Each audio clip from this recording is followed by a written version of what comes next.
Really? What Minecraft ones do you get? It's like 30-second long videos. It's like, oh, today we're gonna play Minecraft, except I have to have sex with my sister whilst riding a pogo stick. Oh, and all we have to do for this video is just find some diamonds. I don't think I've ever seen these ones. But I mean, sure. I bet they do well for whoever's putting those videos out.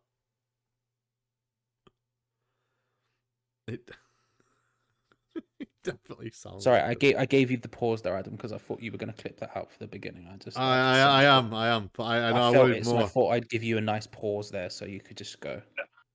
Yeah, Because I just felt it. The second Louis started saying it, I was like, I knew this. It's a fun beginning. I thought yeah.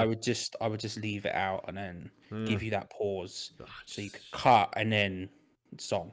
You're not wrong. You're not wrong. That is the plan. Yeah, that is the plan. In fact, while you play the song, I'm just gonna get a drink of water. Give me a second. Okay, fucking hell. Sure, go on. I actually said the sentence, playing Minecraft whilst having sex with your sister whilst riding a pogo stick. I actually said that. It's just hit me. It's just hit me that I actually said that sentence. Yeah, you did, yeah. Yeah. Yeah. I don't know how you managed to think of all that. It's It was on the spot. it's creative at the very least. If not slightly disturbing. Right, fuck it, we're ready. Okay, I don't have any siblings. Oh, but if I did. Jesus Christ. Oh yeah, I'm ready. You know, the worst part is, I just say shit like this all the time, everywhere. Everywhere. Well, minus Tesco. Minus Tesco, yeah. Tesco is the only place that's sacred. Can't say it on those sacred grounds. It's disgraceful. I just thought you got the idea of you just in work, just going, you know what I did last night, guys? Fuck my mum. And they just look at you like, what the fuck, mate? Jesus Christ. They're just like, what the fuck? Do you know, that was somehow worse. There's like a joviality to when Louis says it. That was just wrong. No. Didn't like that at all. Was not keen. I'm good. You shouldn't be. If you were keen, that would bring up questions. When Louis says it, it's like, haha, Bants, Louis doing a funny. When you said it, I was just like, oh, I feel wrong. And so I just don't feel okay about any of this. Well, the thing is, I feel like whenever Adam says something, he just like puts like an extra. It's like there's just like an extra layer on top of it, There's a layer of realism, which makes it feel a bit more serious than it should, and that's where the joke stops. What do you mean more serious? When Adam starts, the joke stops. Jesus Christ! And Adam's. Fuck me. I'm like the least funny human imaginable, apparently. Great. Oh, shut the fuck up, Adam. That's not what I said. No, it's what I said. Yeah, it's what I'm saying. Oh, good. Right, no, that's fucking. Let's all play Borderlands together, guys. Oh, Do we want to play Borderlands?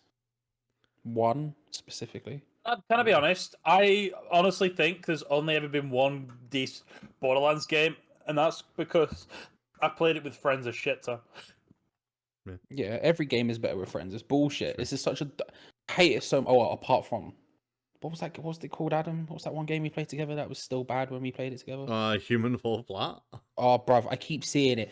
It's pissing me off. Every time I scroll through any storefront, I see another one of them, and I'm just like, how? I don't understand.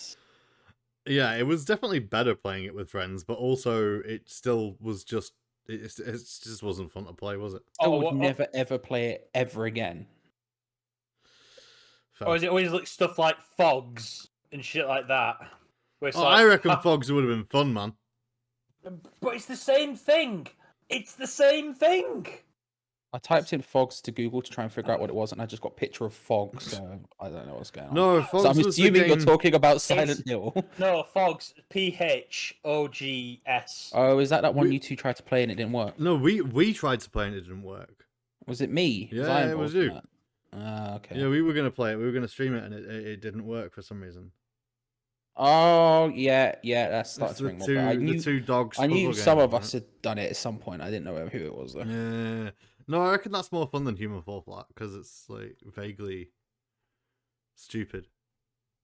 Whereas Human Fall Flat's just like, hey, it's a platformer but with shit physics.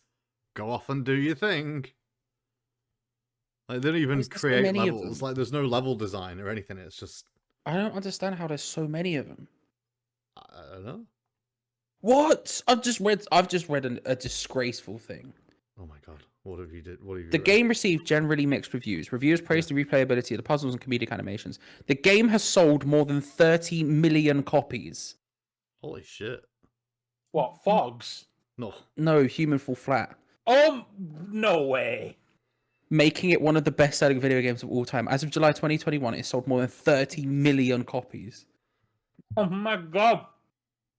That's disgusting. That's insane. It sold as many copies as Modern Warfare. Wow. Now, Modern Warfare was one of the biggest games of all time. I am kind of That's speechless. fucking hilarious to me. I'm kind of speechless that this has actually done anything.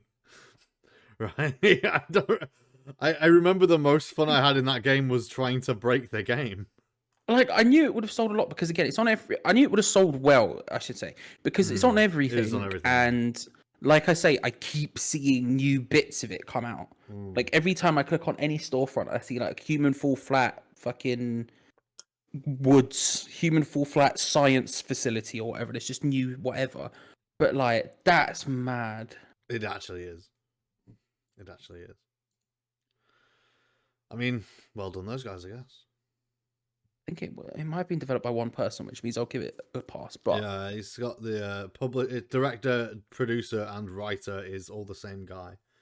Who is sure, Thomas you're on the same page I am, so you'll see at some point when you scroll down. It says was developed by, and it says one name. So, like, I'll give it a pass for that. But at the same time, I still don't think it's that good. But my god, 30 million cop! What the fuck are we doing, guys? What are we doing? I feel like Thomas, I guess. I feel like we're losing. I feel like we're losing as a species. As a species, yeah. I don't know. Well, there you go. It's one of those things where, you know, you get popular. I assume it's popular on YouTube and Twitch and stuff. And... What is popular? It's definitely it's obviously a massive YouTube Twitch thing, right? I mean, I've literally never seen anyone play it, but I'm assuming it is. It looks like it. When we were playing it, I was like, this feels like something that's not aimed at it, but you know what I mean. Yeah. I remember seeing it on the like what to play on Twitch category a lot. I mean, at the moment it's kind of dead, but yeah, there was definitely some point where a lot of people were playing it on Twitch. It's sad times, anyway. That was Human Fall Flat. That was the Human Fall Flat conversation. Let's intro the show. Now let's yeah. Now let's start. What if we just ended the show there? What if we just uploaded that I'm sure and just stop distracting. Start the show. If we just keep called doing it- this, we'll never start the show. and just called it Human Fall Flat Sales Figures 2022? You know, short form content is fantastic, right? Yeah, people love it. I've seen you on the shorts. To be fair, I thought I'd start. I think it's a good way to do the same thing. To be fair. I think it's not a bad idea. Start intro the show. I'm gonna get mad. Why don't we just? We could just. You're a slave to the format. We could just. This could be the show. Who needs an intro? Just go. I think you know what I mean. We need the intro. We need the intro. The intro is important. Guys are okay. Fine. Hello and welcome to Sometimes Video Games. I'm Adam, and as per usual, I'm joined by Louis Birtwistle and Charlie Walsh. How are you doing today? Am I not? No. Oh, okay. No, I'm not here. Where are you? At grandma's house. Oh, has she made you a cake? No, she's not. What? Did she make anything? Grandmas feed people. That's what grandmas do. No, all she gave me was a beating. I mean, sure. Yeah. She didn't do that, by the way. My grandmother is a very lovely woman. I thought you were going to say she didn't do that. My grandma's dead. Which I could have said that. you could have said. I could have said that, and I was thinking about it. There we go. But you decided to steer away from the death, and just actually praise her instead. I did. Which is probably nice of you on balance. It is. She should thank me. Yeah. That's what you deserve. A true thanking. How are you doing, Charlie? Are you here? Yeah. Yeah. Hello, Charlie. Yeah. Yeah. Nothing else. How's your shorts going, Adam? Not the greatest. Not the worst, but not the greatest. The thing is, like shorts and TikTokers, I feel like it's one of those things where you just got to grind away at 0 views, and then all of a sudden one will hit 1,000 when you look at a texture in Skyrim a bit weird, and then the rest of them will still. You know what I mean? I know someone I know who does like West Ham videos. Doesn't really doesn't really have the time to do videos like they used to be doing, right? Which is classic YouTube videos, however you want to do it, right? And so just started uploading shorts like all the time, just because they found it fun to make, and it was the only thing they really had time to do. And they were just uploading shorts, and like some of them get like 80 views, some of them get like 1,000 views, and then out of nowhere, a couple of days ago, this short had been up for 3 months at this point, by the way. It'd been up for 3 months, got like 1,000 views or whatever. And then out of nowhere, it got to 2.4 million in a day. Oh, Jesus, that's a lot. Yeah, fucking hell. And they gained like 2,000 subscribers in like 24 hours. And it's just like, it's one of those formats where it's like, you just gotta fucking, it's a bit like we were talking about months ago with Twitch, and years ago at this point with Twitch, where it's like, you just gotta be online all the time in case it happens. It's like that same thing where you've just gotta, like TikTok people who upload like 3 or 4 TikToks a day, just because it's like you just gotta go. Well, yeah, that was the big thing. Eventually, the algorithm picks like one a up. lot of the people that I saw, like there was the dude who makes Subway sandwiches. He used to work at Subway or whatever, and he was just uploading like 5 times a day, just a random story while he makes a sandwich at Subway, and it's like, fair play, mate, fair play. You be on that grind. That's not kind of. I wasn't really like going for that. I was like, I want to get back into doing like album stuff. But also I listen to too many albums, as you're well aware. I think it really works for you as a format. I think it really works for you. Yeah, I was going to do a big album one. I was going to do a big album one, and then just loads of little album ones throughout the week as well, to like, because like you say, it's that sort of, you've got to be continuously live, right? And you've got to be continuously updating and putting stuff out there. And I don't have the emotional or physical energy to do. I barely have the emotional or physical energy to put out one video a week, let alone like 100%. like 3 hour long fucking album reactions or whatever. Yeah. So just like 60-second little bits of shit. And I'm gonna listen to all, like, most of these albums anyway. Like, so I might take on a little bit more. Or to be fair, I shouldn't. I should probably just do one a day. But it is what it is. Yeah, you definitely should. But I think it's a cool. I think for your purposes, I think it works really well. And it works really well. It works. Yeah. Sorry, I wanted to talk to you about it before, but apparently we weren't allowed because the show. The show must go on. It has to. The show could have gone on. We could have done an intro, but no. True. No, I thought it was a good idea as well, and I just thought, fuck it, I'll do it because I can. Quite frankly, and it's been doing okay. I was surprised at the amount of people who wanted to listen to me talk about Dropkick Murphys, even though I not have anything to do with that band. Sure. I didn't know that they were big. Is this an opposite Westlife situation? Was it Westlife? Was Westlife the one where you just got mad? I mean, hate for? I'm still. I like logged into my YouTube studio today, and I'm still getting mad hate on the Westlife video. Every couple of months, I'll get a random comment on my Waterloo Road video. Oh really? That will be like people talking about their favorite characters in Waterloo Road, and it's quite nice. I'll have like one notification. I never get notifications because I never put anything up, right? And I never comment on anything, so it's not like people reply to me or anything or whatever. And so every so often I'll just get a notification. I'll click on it and they'll be like, "My favorite is Michaela when she's in series 3 and does this," and I'm like, "Yes, these are my people." I did one to the new Drowning Pool album. Do you know who Drowning Pool are? Yes.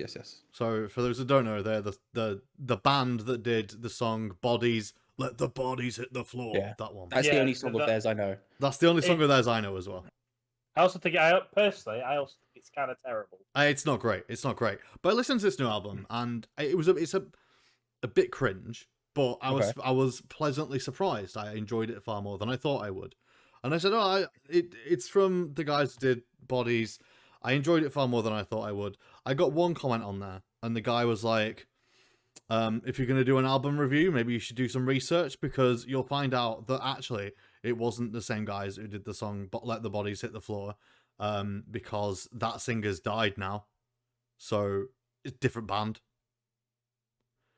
And I was like, hold on a minute. What? Are you sure? Like what? I didn't know the guy died, which is sad. I didn't know the original singer had died. But then like they're a 4-piece band, and 3 of those band members were the people who did "Let the Bodies Hit the Floor." So it's not no, not same band. Say exactly. He's an expert, clearly. And I was just like, oh, okay, fair play then, I suppose. So yeah, I mean, I got hate for saying the new Drowning Pool record was actually not bad, which is something. People are just different, man. People are different. You're not wrong. But people just have very specific ideas, and they want to tell you. Yes. Yeah.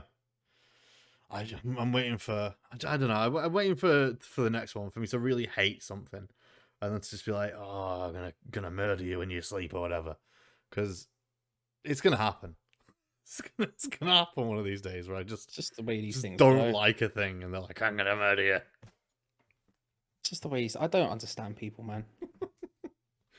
No, but to be fair, I don't comment on YouTube. Like my girlfriend will do that, where like we'll watch a YouTube video. She'll watch a YouTube video and instantly she's like, while it's on, starts like scrolling to the comments. I do like that. While it's happening. Like I can't. Again, I think this is why YouTube both like TikTok and I don't, because it's that constant like movement thing, where I just can't be getting on board with it. Like if I'm watching the video, I'm watching the video. Who said I like TikTok? No, you, as in Adam and my girlfriend, not you. Listen, I would never burden you with that, Louis. I promise, I would never burden that with you. Don't ever insinuate anything like that ever again. I'm sorry, sir. I'm sorry. I never will.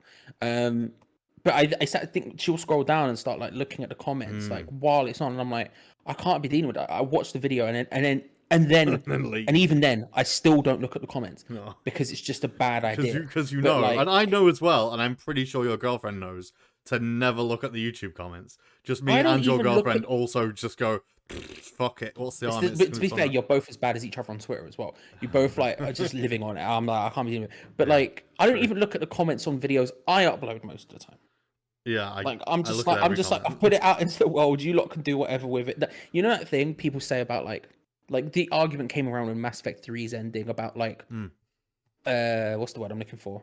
Like artistic intent and all of that sort of stuff. And the idea of once an artist puts their art into the world, it's then the world. It's no longer the artist. So you can interpret whatever you want from it. You can think about whatever you want, that kind of thing. That's how I work with my videos. I've done my art.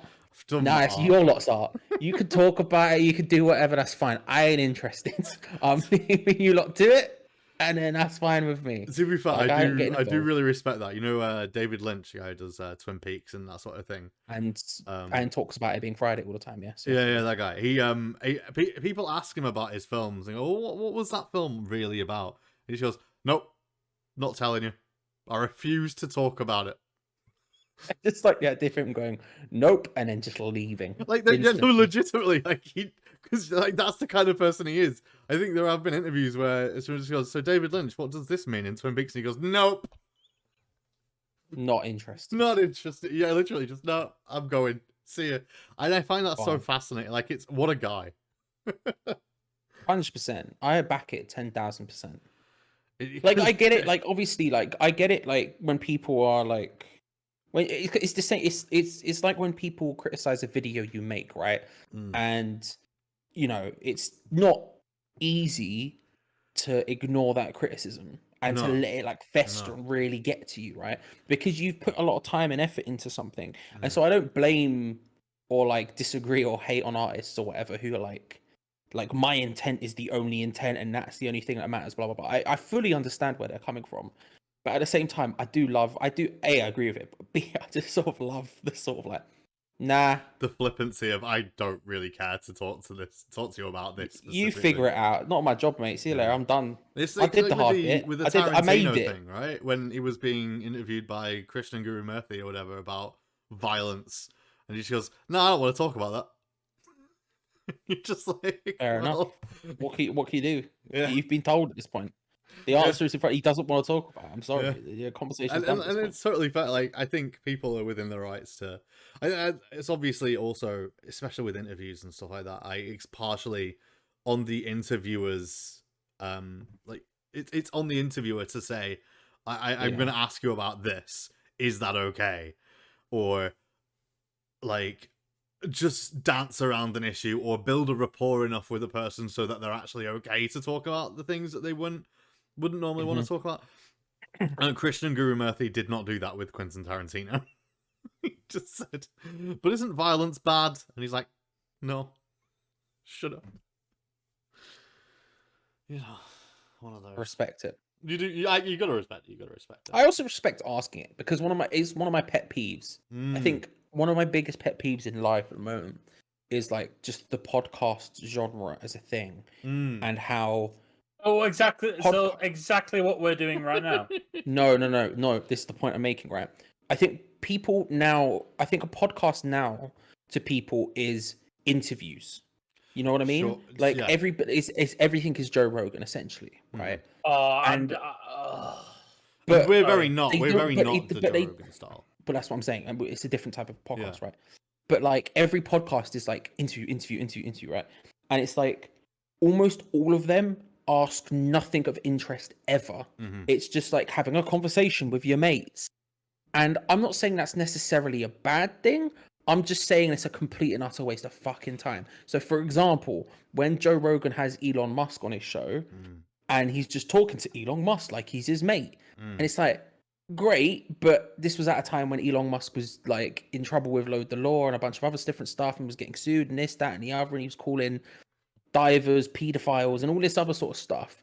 And it's like, instead of asking these questions of people and being like, you have an opportunity to talk to someone here, like for 3 hours, you're like, oh, but what do you think of baseball? Like, it wasn't baseball, but like, you know what I mean? That's sort of just like vapid, fucking pointless bullshit. And I understand the only reason why someone would go on a show like that is because they're not going to get hardball questions. Yeah. But like, I look at that sort of stuff all of the time, and I just agree. think this is such a waste of.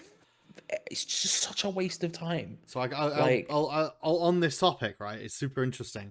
In university, doing journalism, we were told to do podcasts, right? As a part of. I mean, to be fair, this is why sometimes video games, as it is now, exists, because in university the lecturers are like, you should do podcasts, right? You need to do a podcast for your work. But we were pushed as journalists to do interview-based podcasts like the Joe Rogan stuff, right? But I don't think we were taking it from the. So I think that what Joe Rogan does is, let's start at a different pace, right? I only know podcasts from like these kind of the things that we do, right? So the Ricky Gervais show, right? Or anything that Jim Sterling's ever done. Or like Trash Taste now, right? Trash Taste is basically just three dudes chatting shit. Like, those are the kind of podcasts that I listen to. Those are the kind of podcasts that I enjoy listening to. And those are the kind of podcasts that I go, hey, I guess that's what I'm making, right? but we were kind of pushed to do more interview stuff because the lecturer was like, nobody wants to listen to you, three mates just having a chat about shit. Which I think is incorrect, because I think some of the most successful podcasts are literally just that. But I understand where she's coming from in that you have a podcast on a specific topic. Like for us, for example, it would be about video games, and the ideal would be we get people who are from the video game industry in, and we chat to them about video games and the industry and whatever, right? And we're not the point of interest the video game industry is, or the guest of the day. Joe Rogan Joe Rogan and those kind of podcasts, and there's a lot of them. There's like the Jackmate podcast stuff as well, and I think all those kind of things. So, do you want me to continue? Or do you want me? Do you want to? I was just going to quickly interject. Where I genuinely think, when it comes to a podcast success, I think it's hard to succeed at all unless you already have an established platform. I think that's fair. I think it's fair. I think like we're talking about like the top podcasts ever, and all of those people already had even Joe Rogan. Even Joe Rogan. Yeah, Joe Rogan has been like a television presenter for years, for a long time. Yeah. Then he was a stand-up comedian before he did his podcast. Yeah, even Joe Rogan and Jim Sterling, the Trash Taste people, like, all of these. Ricky Gervais, flipping, obviously. Yeah, I agree. But yeah, what I was saying is, I think the Joe Rogan stuff and like I said, other people like Jackmate or any number of the podcasts that are massively popular nowadays, they try and take a middle stance on those two things, right? As Charlie was saying, it's like Joe Rogan chatting to Elon Musk as if he's his best mate, instead of it being an interview, because he's trying to straddle the line between the Ricky Gervais show and like some sort of factual news content, I think. And I think we were probably on agreement, which is another reason as to why my tutor thinks that these kind of things are boring, is that we're basically three people that just agree with each other on a wealth of issues. I think like I use Joe Rogan as the example. He's also the most prevalent. He's the most prevalent, but I also think he's the worst at it. Like I think, for example, I agree. I think to compare, for example, if we compare him to Jack, right? And obviously, disclosure, obviously, I like Jack.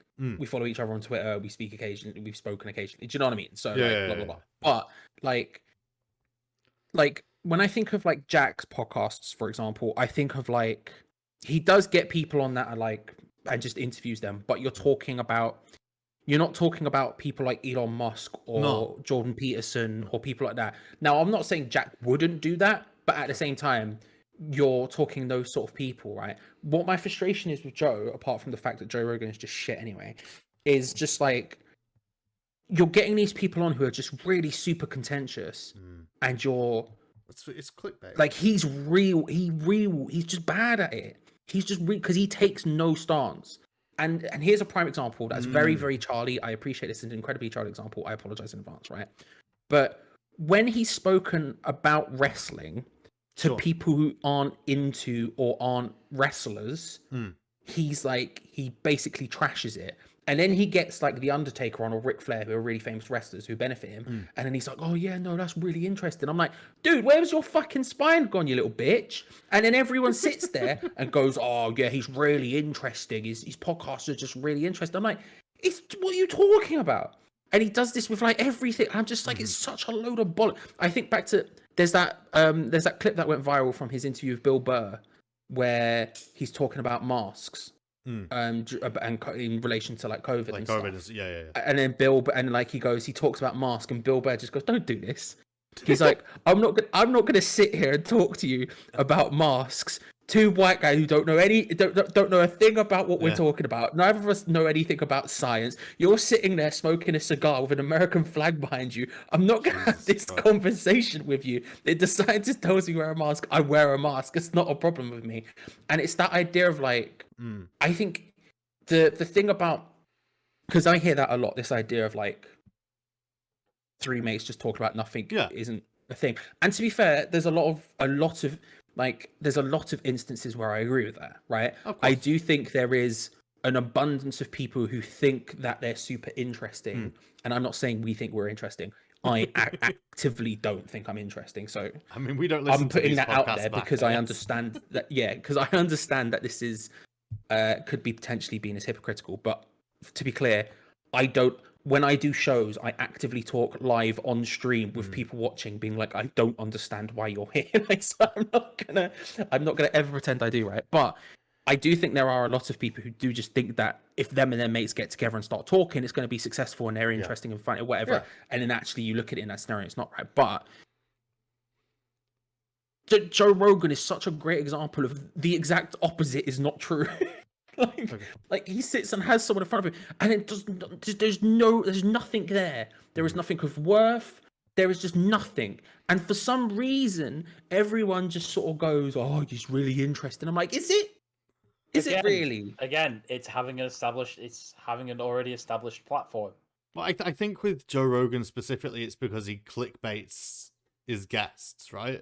It's because he clickbaits. He gets guests on that are like really popular or controversial, and then he gets the sort of chummy atmosphere with them through simply just agreeing with everything that they say, regardless of what they say. Like he doesn't test them. I was gonna say about the Jackmate thing as well, because I don't know Jackmate. I don't know Jack at all. I don't even really watch a lot of his stuff. But there's some of the stuff that I have seen. Obviously, there are bits and pieces where it's just like it's fucking whatever. But he doesn't seem to be unafraid to ask some questions that are slightly risky. Right, that could potentially upset some. I think I even saw a video where he did accidentally upset someone, and was like, this is a question that needs to be asked, right? Whereas Joe Rogan literally just agrees with whoever it is that's in front of him about every issue, and they could be from week to week. You could have Jordan Peterson one week and like the most staunch feminist the next week, and he'll agree with both of them on both of those episodes with literally everything that they're saying. Not that Joe Rogan does have like staunch feminists or whatever on No, I also think there is just a responsibility with being the biggest, because like I understand when people are like, oh, I'm not really into politics, so I don't get into it and stuff. I get that. I think you're doing yourself a disservice, but whatever. I understand it. I understand why someone would not and I'm not even want talking to be. politics, just anything. I understand it, but again, and also politics is just a stressful fucking piece of shit all the time. So yeah, again, I get it. But I think when you are literally the biggest podcast in the world and you are actively inviting these guests on because of their controversial nature, Because of the politics as well. Milo, for example, before he fucking shot himself in the foot and fucked off. Yeah. Like, I think there is somewhat of a responsibility to actually try and do that stuff. And instead of that, you're like, what's your favorite steak? It's like, all right, man, like, okay, I have something on that as well that I watched recently, but I also wanted to finish up about the hypocritical nature of three white guys. Full stop. three white guys chatting shit with their mates or whatever isn't entertaining or interesting. One, I understand, I agree, there are far too many podcasts with just three white dudes having a chat about whatever it is that they're having a chat about. Secondly, I actually do. It does sound hypocritical. I actually do think there's some interest and some enjoyment to come out of this thing. Otherwise, I don't think we would continue doing it.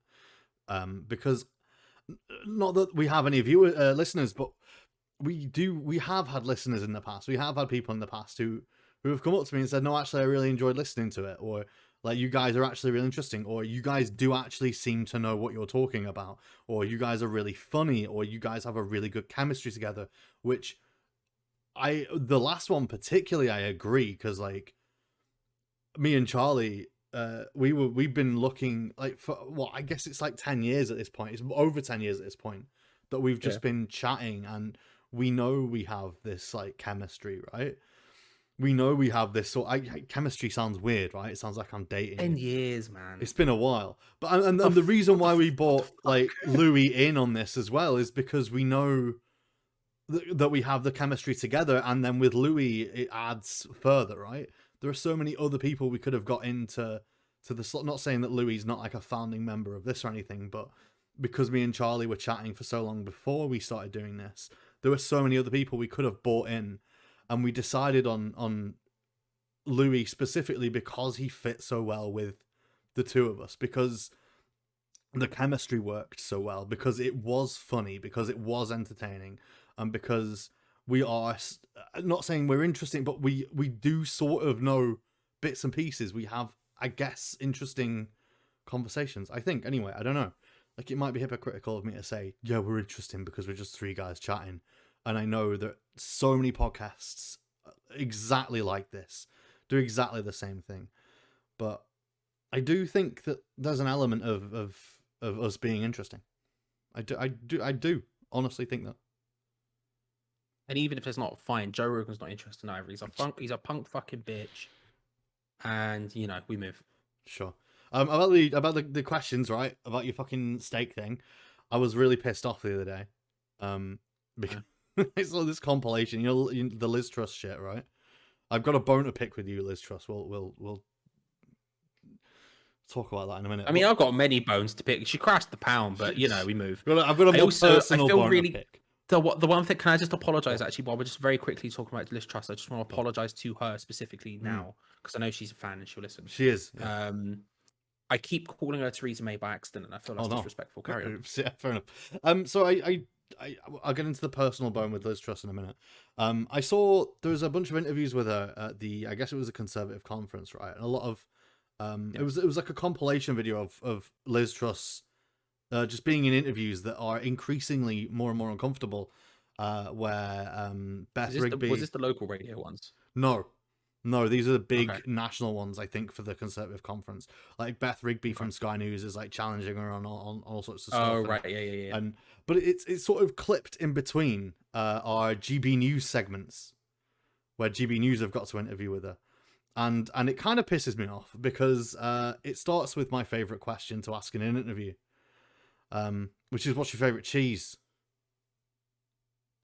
You've been done, mate. And this GB News guy turns up, and the worst thing is, right, you can tell he doesn't, he disrespects that question, right? Because what's your favorite cheese, or what's your top 3 fruit in Charlie's case, it's not an interesting question, but it's a question that can get interesting answers from a person if you ask it in the right way, and if you open them up to the conversation in a way that allows a conversation to be had, and if they it allows you to judge their feelings and their sensibility and how they react and how they respond to questions, and allows it does so many things, right? As an opening interview question, it does so many things to lighten the mood, to bring a sense of relationship between you and the interviewee, and all sorts of other stuff that I don't really want to get into. He comes in, he's sat there proper awkwardly in front of her, and he's like giggling to himself. He goes, "What's your favourite cheese?" And she goes, "Oh, I could answer a lot of cheeses. I don't know, Stilton." And then it just like it stops. And then later on, it goes back to the GB News guy. It's probably, I didn't watch the whole interview of them because it's just clips. But then he goes, "Oh, what's your favorite Taylor Swift song?" And like, he's asking these questions as a puff piece interview, not as a I want to build a rapport with the interviewee. He's going, "Oh, what's your favorite Taylor Swift song? Because Taylor Swift is cool. What's your favorite cheese? Everyone likes cheese." He doesn't understand why you ask the question, "What's your favorite cheese?" He just asks it and goes, "Stilton. That's funny, isn't it? Do you like British cheese? Because you said something about imported cheese once. You're interviewing finally, you're interviewing the fucking Prime Minister of the country, you dickhead. Yeah. Like, there's a difference between me going up to fucking random composers of video games and going, "What's your favorite cheese?" And I was going, this is a pretty fun question to open up. And you going, "What's your favorite cheese, Prime Minister? Would you like Taylor Swift, Prime Minister? Is she good? Are you a big fan of the Taylor?" So shut the fuck up. Ask her a proper question, you dickhead. I mean, yeah, it's GB News. I mean, it is GB News, and I didn't expect anything more. But I also did not really expect him to open with "What's your favorite cheese?" Sure, that's very fair. I just didn't expect it, and then I didn't expect it to be on such a base level. Like you only open with that question if you're confident enough that the interview will go down well enough. And if you're confident enough to get a decent ass answer out of them. And like, she's just doing a series of press releases in a room where the press is just going to hammer onto her. Like, all you're doing is trying to puff her up at that point. It's pointless. Secondly, here is the personal beef against Liz Truss. Love that. It wasn't personal about Liz Truss until I heard this today. But she's blaming a group of people. She's blaming a bunch of people for this anti-growth coalition that she's stating. Yeah, I love this. It's the real enemy. It's so unbelievably generic. I love it. It could not mean less if it tried. No, it couldn't. And what's going wrong? It's the anti-growth coalition. What? Do you want to expand on that? It's the baddies. Well, no, she did expand on that, right? And I don't have the full list, but here are some of the groups of people that form this anti-growth coalition. So Labour, the Labour Party, the Liberal Democrats, which of course she was a member of, and when she was saying that she needs to destroy the monarchy, she left in it because they were so anti-growth. Exactly. The SNP, so Scotland, the militant unions. People in their North London townhouses. Don't even know what that means. Can I just say it very quickly? As someone from North London, it's one of my favourite things how the Conservatives have this pot shot where they go, "Those North London lot in it," and everyone goes, "Yeah." And you're like, "Oh, okay, all right. Come to the council estate, see what happens to you, bro." I saw. So it was Jess Phillips, Labour MP, also commented on the BBC townhouses. I just agree with her in that, like, nobody outside of London knows what the fuck she's talking about. Like, she just sits there and goes, "North London townhouses," and everybody outside of London is just like, what? It's amazing. I love What it. do you mean? I love it so much. But then she goes on to blame podcasters. Yes, that was another one. Yeah. And that is where my heckles got raised, sir. I don't believe that I am in this anti-growth coalition of yours, Liz Truss. I know you're a fan. I know you're listening. This is an open invitation, Liz Truss. You can come on to Sometimes Video Games podcast, and I want you to reel back those words or clarify, if you will, about which podcasters in particular are the ones that are part of this. Which podcasts, Liz? Because I don't think that Sometimes Video Games is a part of the anti-growth coalition. And if you're lumping us into that, I'm going to take offence. What podcasts, Liz? Oh. I reckon it's the IGN UK podcast. Which we are better than. Specifically, I reckon it's the IGN UK podcast. Which I think she's a big fan of Nintendo Voice Chat, but that's America. Maybe, yeah. I think she hates the IGN UK podcast. Yeah. Which she hears Joe Screbbles and she's like, "No, not keen." Which as a member of the BBC has told us, we are better than the IGN podcast. So we have literally been told we are better than the IGN podcast, like by someone who used to work for the BBC. There we go. No, by the BBC. By the BBC. By the BBC. Yeah, you got to be precise what you're saying. So there we go. But yeah, let's just come on Sometimes Video Games. We'll welcome you with open arms, and just chat to us about which podcasts you were referencing about that because surely you weren't referencing us because I know you listen. Imagine if on the Conservative Party stage, podcasters sometimes video games, those dickheads, and she just carried on, and the cheer, the roar from the crowd. Yeah, fuck sometimes video games. Ah! Fuck 'em. Yeah, it's I don't know, man. I don't know. It'd be a beautiful moment. It would, honestly, it would be. I'd be very proud of what we'd accomplished. I genuinely would be proud of accomplishing that. Being name dropped on stage by Liz Truss would be. I'd say it's a personal goal of mine now. I would say it's all I've ever wanted in life. Since I heard that this was a potential thing that could happen, it has become all I've ever wanted. Incredible. It's it's a fucking weird one. Yeah, I don't know, man. I don't know. Yeah, I thought it would just be fun to shout out Liz Truss on the podcast because she told people that podcasts were the problem. And Yep. Well, I think she's the problem. So we're not gonna get her on now. Well done, Louis. we can cut that Scoop out. of the century, and here you are with your hot takes. Ruin it for us. You can cut it out if you want. I can, but I won't. That's effort. Yeah, it's too much effort. You make it sound like I put effort into editing this podcast. Oh. Well, you fucking do enough to put an intro of me saying, "Oh, I said something offensive there." I mean, he's got Yeah, you there. that's where I put all the effort in. As soon as the song is on, I don't even think about what happens after that. I just put the song in, and then we're done. And I make the thumbnail. That's it. That's what all of the effort, Louis, is to bringing you down. Sorry. I feel like the world's already done enough. You don't need to do anymore. The world has done enough to bring me down. Yeah, I mean, you're not wrong. You said you've been really angry this week, Louis. Have you been all right? Well, you've read my Twitter, Adam, so you know what I'm angry about. I haven't read all of it, but I've read a couple of bits. So, they've been changing stuff, which honestly, what By they, Bungie. They. The anti Destiny coalition. Destiny coalition. Yeah.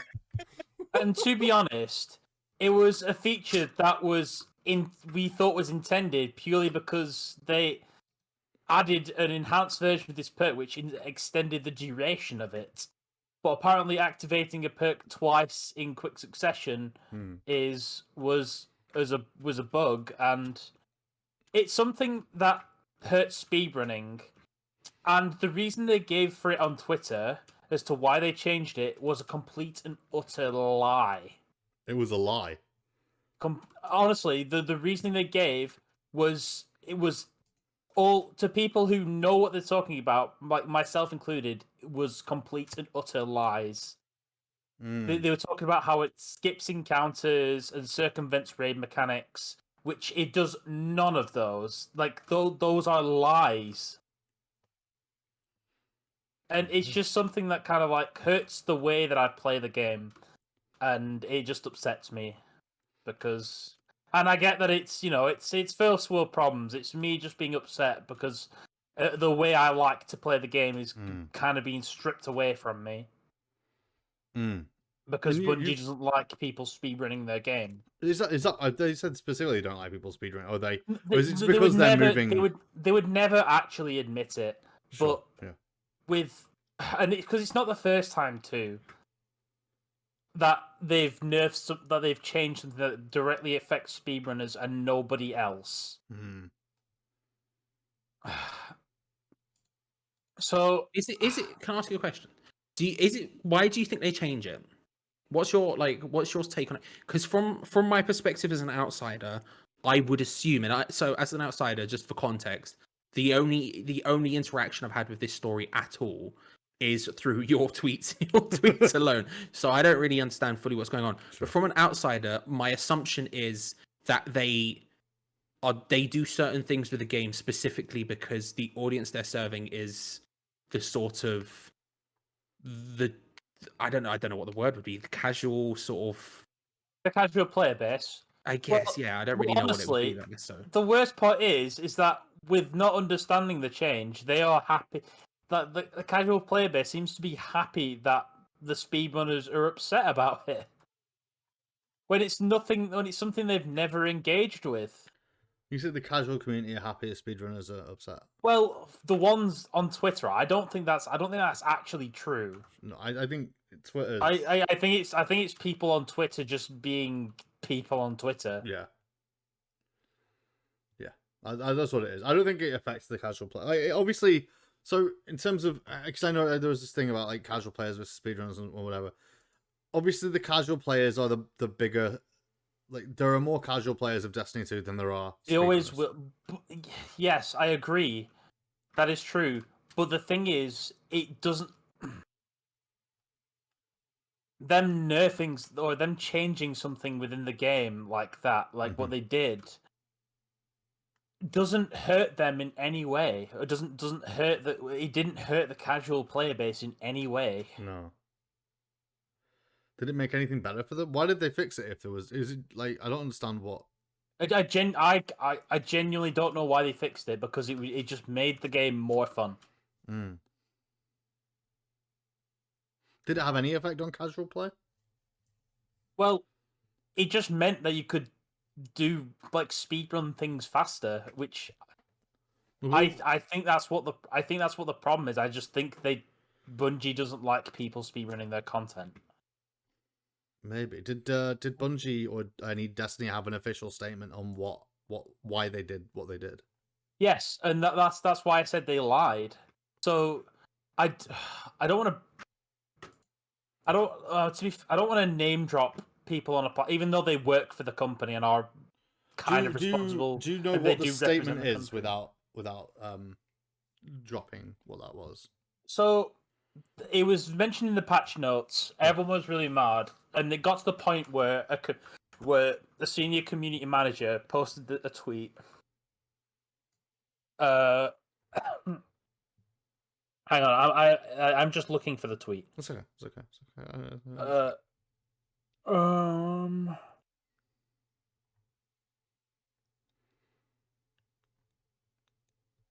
While we look for the tweet, I just want to say, meh, that's all. You just wanted to. I'll say this very quickly while Louis looks for it, because this is a quick statement, right? Okay. I've been playing FIFA. Oh my god. Okay. I mean, you're playing as now, right? FIFA 23 came out, right? And in the last couple of weeks, I've been jonesing for a football game. Yeah. Right. I've been watching football again. I'm like, oh, I want to play a football game. And FIFA 22 came out on PlayStation Plus. So I was playing that, right? And I still don't understand to this day how anyone thinks that game is good. I can't get my head around it. I just can't. It's just the players, they turn like flipping barges. They've got to turn in circle of the Titanic. You have to force it to make stuff happen. And I can't defend it. I just don't get it. I don't get it, right? And so while we've been doing this, I was downloading PES because I was like, do you know what? I just want to see am I wrong? Am I wrong? And I've played 20 minutes of a match on PES. Yeah. And I'm just like, no, I'm not wrong. I'm not wrong. Why does anyone think FIFA is good, Adam?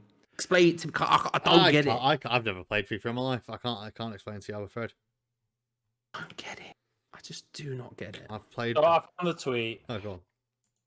Sorry, I just wanted to say that because it was short and I just needed to get it off my chest. Carry on.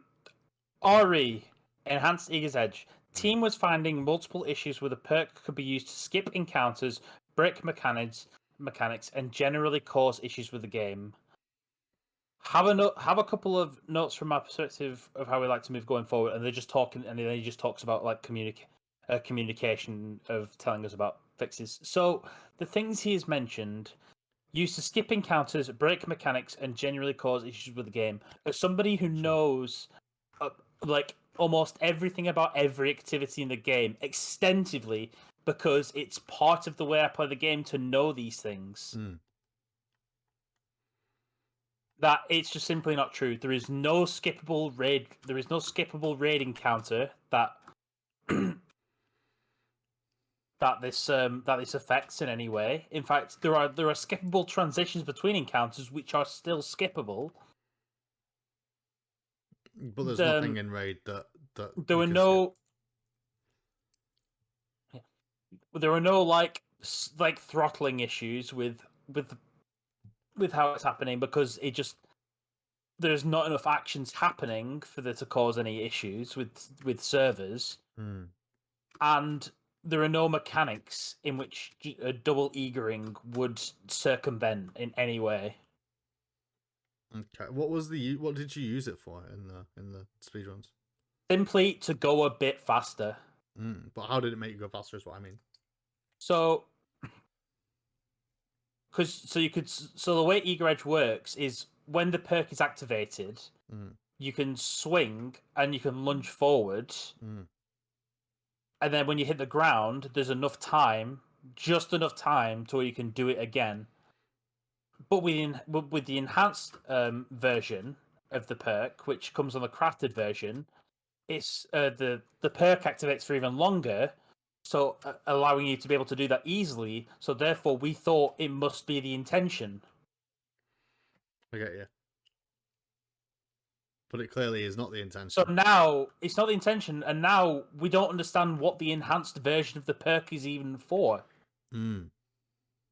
Like, we don't understand what purpose it serves. So what would you like to see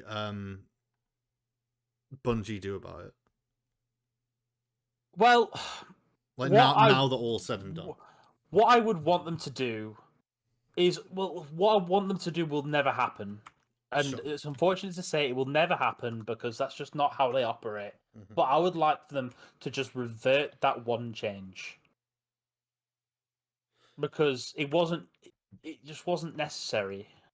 Sure. But I understand that, like, to them it was unintentional, but then it's like, well, what is the intention of the enhanced version of the perk anyway, if not that? Would it help if they clarified that? If they answered that question? Well, yeah, but they won't. We ask them and ask them and ask them to provide us with examples of the things they are claiming, and they just didn't. Yeah. And not just me, fairly influential figures, like content creators, were also asking, provide us with examples, please, because we think the change isn't right. Because content creators who don't even speedrun felt like it was a targeted change towards speedrunners, Really? and they didn't like that. That's Yeah, there are videos from people like Sweatical, Lucky 10p, Astacross. All of them cover the topic, and these are big content creators. All of them cover the topic, and they think it's a bad change, and they think it's a targeted change. But why would they target speedrunners? Because that's what they've kind of been doing for years. You just think they don't like people speedrunning? And I think, but they won't admit it, and that's just kind of what I want them to do at this point. Admit that you don't like people speedrunning in your game. Because I feel like that'd be a better look at this point than just having us all just be upset every time something like this happens. Yeah, I guess if they say actually we don't like speedrunners, you can all just move on and. Well, we wouldn't. Well, that's the thing. We probably wouldn't stop, but we'd know what to expect. Yeah. I think that's kind of the problem is with any situation like this is like. I think when you're a community that's based around a game, be it in the speedrunning sense or whatever, I think you're always going to come up against issues like this every single time. And I can't imagine how difficult it is to sort of do everything. Now, I'm not using in this instance specifically, because in this instance, I don't know enough about the mechanics of Destiny or the situation of Destiny. Like, the extent of my play with Destiny 2 is on our Twitch channel and then, one session here by myself, right? I can't talk about it. But I think whenever you're super into a community, I think I think anything becomes incredibly contentious. And for example, FIFA's a community. I see it in quite a lot where they'll be talking about this change and this and that and how this is better and this is better and this, that, and the other, because I see FIFA a lot. Or Football Manager is another one where I see it a lot because football stuff, so I see Football Manager a lot.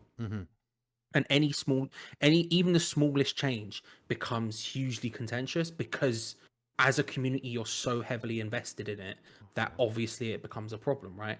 And I can't imagine especially if you're something as big as Destiny, where you do have several very large groups playing it. You have casual people playing it. You have people who are like hardcore raid people. You have people who are hardcore speedrunners. You have like all these big, and they're all substantial groups. It's not like I don't know, another example of a game where you'll have some people speedrunning who are a bit. You have like a significant contingent. You have all these casual people. You have all of these people playing it for all of these different reasons. That I can't imagine how it would be ever trying to balance any of that. It sounds like an absolute mess. Like I think you probably just have to make a decision and just go with it. But I And it's- think no, I fully agree. But that is, but I feel like that. that yeah, like, just to be helps clear, I think that's but I more feel of a like general that- statement than it is But I again feel like, specifically. but I feel like to that this moment serves my exactly. case even more because again, something that doesn't hurt anybody is not causing any problems and allows players to have more fun. Yeah, like I said, I can't speak to this exact thing because I've just got no flipping clue in any way, shape, or form. So I can't speak to it at all. I just mean in general, I think that's the case, right? It's just but it must be unbelievably difficult to try and. I agree. So something else did actually change as well. So they actually nerfed a weapon, which was a bit of a community favorite called Divinity. So what it provided was it was a trace rifle. So it just fired a continuous beam. Hmm. And what it did was any boss that's kind of like being shot by this weapon has a 30% debuff applied to them. Now, what it provides on top of that is then a bubble will like appear around the boss, and that will serve as a crit spot. Mm. You know, like you know what shooting the head would do. Mm-hmm. But however, the problem is, it's now aiming in a game all about shooting now becomes a non-factor, and there is a 30% debuff applied to it. Again, there is the cost of one person's damage, but 30% minus 30% for the other 5 players more than makes up for that one person. So there's no real trade-off. And they actually nerfed it for the debuff to only be 15%. Instead of 30, which I think is a really good change. And the community doesn't like it and now they are saying that things, and people are being quite melodramatic over Twitter, saying that the activities are now incompletable because this weapon was nerfed. And I'm like, but Bungie doesn't design the game around having to use a specific weapon because a game that would function like that would be terrible. Yeah. Yeah, it wouldn't be good. So people are being very melodramatic, and they're saying they're kind of they're catering to the elitists because someone, well, arguably the best player in the game, kind of advocated for this change before it happened. I think to some extent it comes back to that author's intent stuff we were literally just saying. I think if you're like with games, it's different because there's so many people working on it. So I don't think. No, I agree. I think like, this there's situation, any one person making decisions, but like it comes across to me at least to some extent with like the idea of author's intent and like what do you want players to be able to do and what do you want players not to be able to do, and then how do you work your way back from there, if you know what I mean. So, I suppose you have got to accept that, like, because I do understand how hard it is, and I don't completely blame them. I wish they wouldn't lie, however. But at the same time, I do respect how hard it is to navigate situations like that, and I understand that you just can't please everybody. Yeah, you just can never can't do please it. It's everybody. impossible. It's literally impossible. It is. You cannot please everybody within your community. It's just not going to happen. Mm.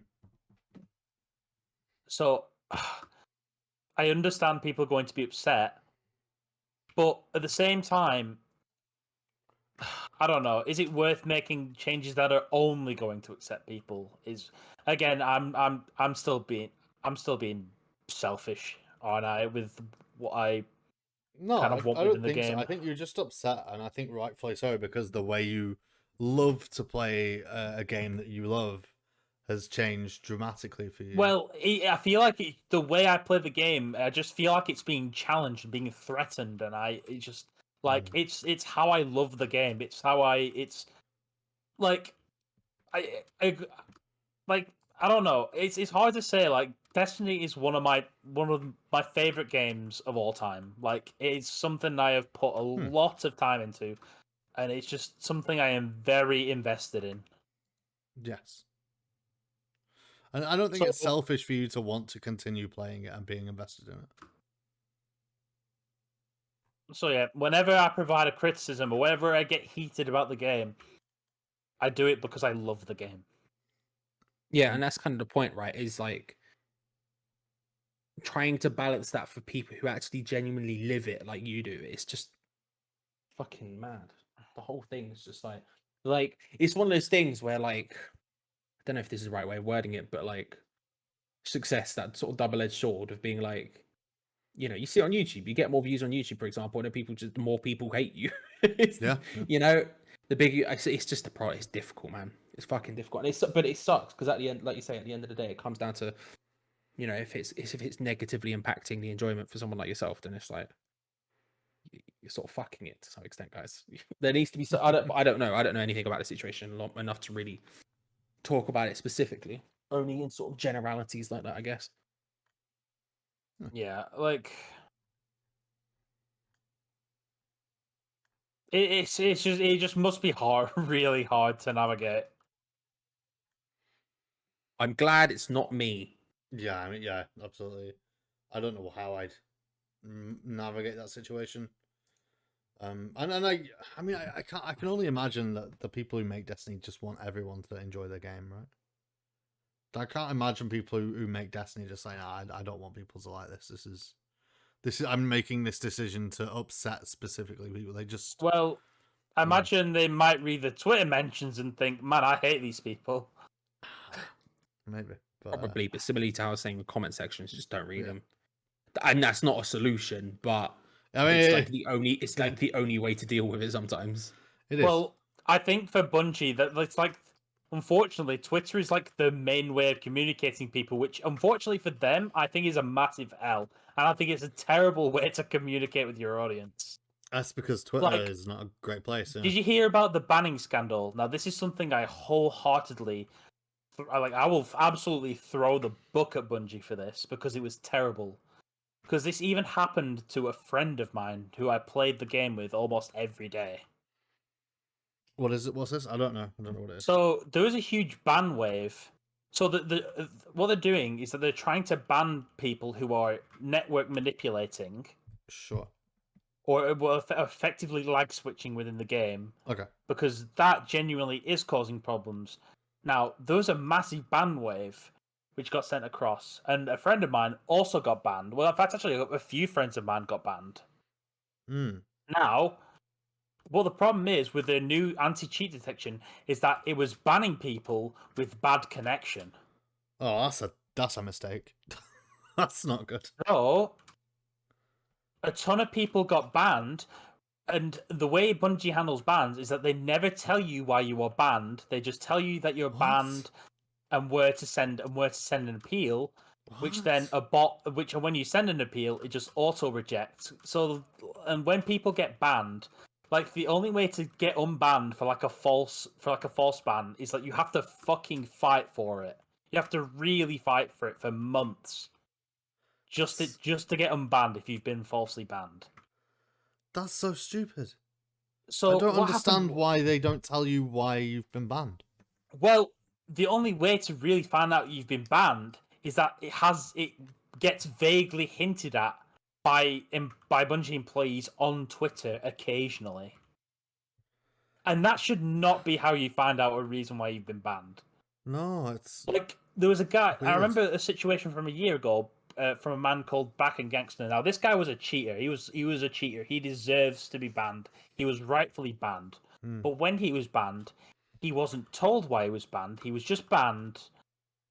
He wasn't told why he was banned, and he was basically told on Twitter why he was banned by the developers. And I'm like, you shouldn't have to find out on Twitter why you are banned from a video game. I mean, they should. So you should just get, when you're banned from a game, right? You should get an email notifying you that you're banned, or an email to your account notifying you that you're banned and the reason why. And that reason doesn't need to go into any detail. It just needs to be like a generic, you're banned for like behavior, or banned for networking issues, or banned for this, that, the other, right? Like like other games, it will tell you why you're banned. They'll go, you're banned because of you've been badly behaved, like as a generic title. Right? Reason, in-game behavior, harassing, whatever, harassment or whatever it happens to be. I don't know why they don't tell you. I think it's absurd that they don't tell you. So, yeah. So a bunch of people got falsely banned. Mm. And what happened was, people kicked up a fuss about it because some content creators also got banned. Of course. So obviously, so now we realize the only way to get unbanned is that hopefully some big content creators will get banned too. And then everyone kicks a fuss up about it, and then they have to release an unban wave without saying anything apart from making a statement again on Twitter. Not communicating through official channels like their own website. They are just mentioning it on Twitter, and I'm like, why is Twitter your main platform for communicating? Yeah, they really need a proper platform to communicate with the audience. Like in some, like even they have websites, right? They have a website. They have a website. They have Bungie.net. They have a forum on there. I think that they do have a forum on there. I mean, no one really uses it because people just they communicate with everyone on Twitter. So why would you use it? Whoever's doing their community management needs. Whoever's in charge of their community management needs help. I think. Well, I mean, my opinion is I think the community managers we have aren't the best. I don't like despise them or anything. No, they're just doing their job, right? They're just putting whatever, because they don't even have any development. I mean, I don't think they're doing their jobs well. No. But then again, I don't know what's going on behind the scenes, so I can't. Yeah, I guess I can't. You don't know really, what Bungie really is stating either. Like this needs to be judge. done. This needs to be done. That sort of thing, right? Like you don't know how much freedom they have in terms of their job role either, or whether it's even their decision to put everything through Twitter, or whether Twitter is the only thing that they have option to do because like maybe Bungie are like, we want to move away from forums and we want to move away from the website because of cost and stuff like that. Because I know that some developers have done that. There are some like major developers, I couldn't name them, but I know there's some major developers have gone, we don't want forums on our website anymore because the server cost is too much. So instead we're going to make a free Discord server and that can be our forum. And like we'll move all of the forums over to Discord. I imagine on a small scale you could do that relatively easily. I don't know if you could on a Bungie Destiny scale, but yeah. But yeah, so you never know what Bungie is saying and stuff like that. So, like, Twitter is an absolute. It's just a festering, rotting mess, and to have that as your platform in which you communicate with your community is, and again and I'm not even like talking about how bad the false bans were. Yeah, it's just that being your platform is. That situation was terrible, and like it now just makes you think that you could be banned at any time and not be told why. Yeah, I never understand why unless you actually manage to fight back on it. I assume they won't tell you why if you get unbanned. They'll just unban you. I wonder. I don't know this answer because I don't really get involved in games in this specific way, especially big games. But like, I wonder who has like really good community management, like from a major game start, like a game as big. I mean, maybe not as big as Destiny because there's very few games as big as Destiny. But do you know what I mean? From a game like that, sort of fucking popular, which is a continuous online service. I imagine I'm just trying to think who has really. I'm trying to think. Have I ever heard anyone sort of talk glowingly about sort of? I don't know, maybe I think what's that? I can't even remember what that game's fucking called. I think if I remember, a couple have sort of come to my mind. I think and I'm not sure whether this is just because of the community stuff or because of the developers themselves, but the Final Fantasy XIV community speak very highly of the developers and the people who work within that community. But also in my mind was Sea of Thieves. I don't know why, but there was something in the back of my head where I was thinking, you know what, I have heard someone praise the Sea of Thieves community management before. Sure, yeah. They were the I'm two just in the back of my head. interested in it. I need to look into that, I think. I don't know, I just find it interesting because it's such a, in my head, it's such a fucking, it's just a fuckery, you It's know just a what I mean? fuckery, Like, yeah. having to like community manage that many people, I imagine it's just an absolute nightmare. And I wonder, because like I guess I think about it to some extent because you know what it's like, Adam, like, and Louis, you've seen this as well. Like, whenever you see people who are fucking journalists or whatever, and like the next step in the video game journalist career almost always tends to be PR. community manager. Yeah. And it's like, It's I've PR in never some way. ever wanted to do that. I can't think of something I would want to do less. But that is literally that is the case with one of Bungie's community managers right now. It's a case with loads. Like the amount of people who go from video game It's- journalism to yeah. community managers, it's a lot. Like, well, I can tell you why. it's- The exact reason why is because they work in video games journalism. They don't get paid like anywhere near enough, but they do build networks with game developers and game studios, and then they hear about these internal jobs or these positions going and go, oh hey, I actually really like someone, for example, in Destiny, right?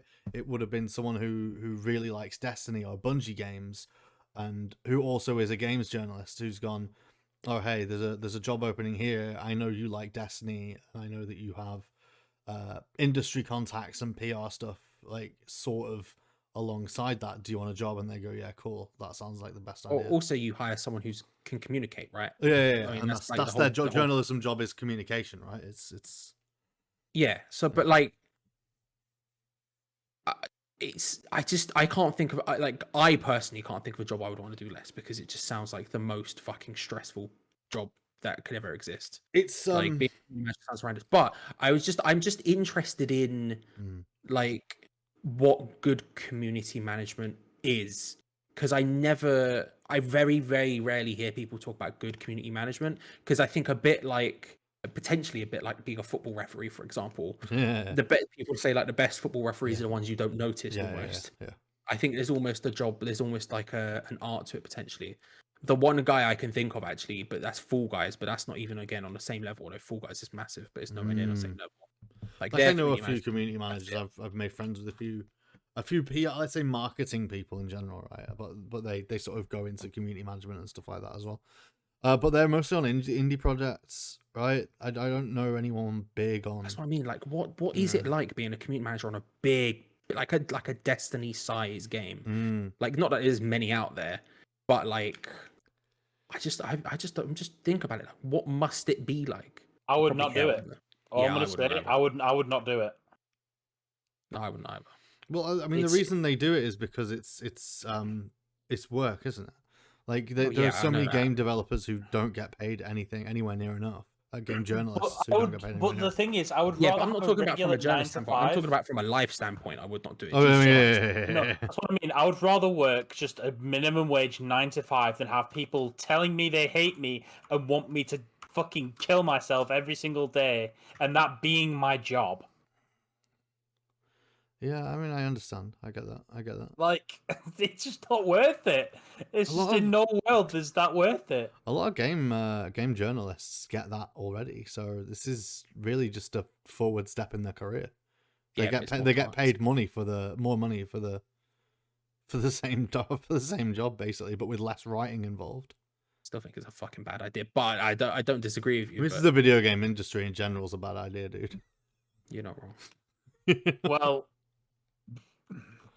I don't know. Maybe there's definitely a problem with the culture we've kind of cultivated. I agree.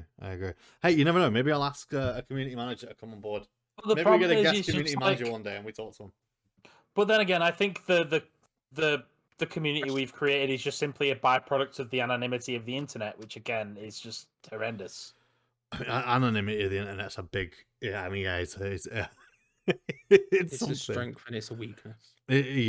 Yeah, absolutely. It's definitely like it's bad for humanity. I still am one of those people who are like the social media will be the end of us all.